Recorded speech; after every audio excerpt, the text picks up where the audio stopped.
ছোটবেলা থেকেই একটা বাক্য জানি যে কথা কাজে মিল পাই, পীর সাহেব চরমোনাই। আগামী দিনের বাংলাদেশ চরমোনাই হুজুরের বাংলাদেশ।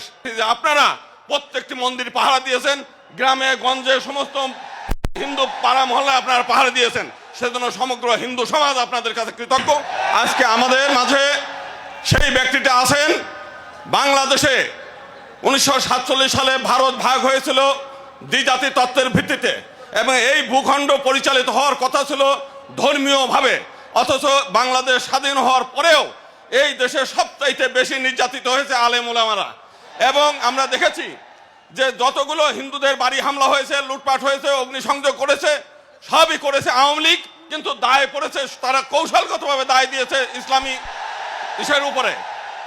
আজকে আমরা চাই যে আজকে এই যে বৈষম্য বিরোধী যে আন্দোলন, সেই আন্দোলনের ফলে আজকে একটা মুক্ত বাংলাদেশ আমরা পেয়েছি।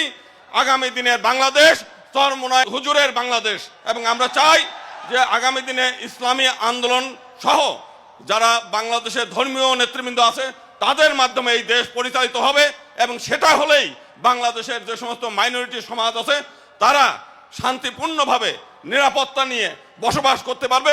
সেটা আমরা চরমোনাই হুজুরের অতীত ইতিহাস থেকে আমরা দেখেছি, 1971 সালেও দেখেছি, পরবর্তীকালে এই এই 5 তারিখের ঘটনা আমরা দেখেছি যে আপনারা প্রত্যেকটি মন্দির পাহারা দিয়েছেন, গ্রামে গঞ্জে সমস্ত হিন্দু পাড়া মহল্লায় আপনারা পাহারা দিয়েছেন, সেজন্য সমগ্র হিন্দু সমাজ আপনাদের কাছে কৃতজ্ঞ।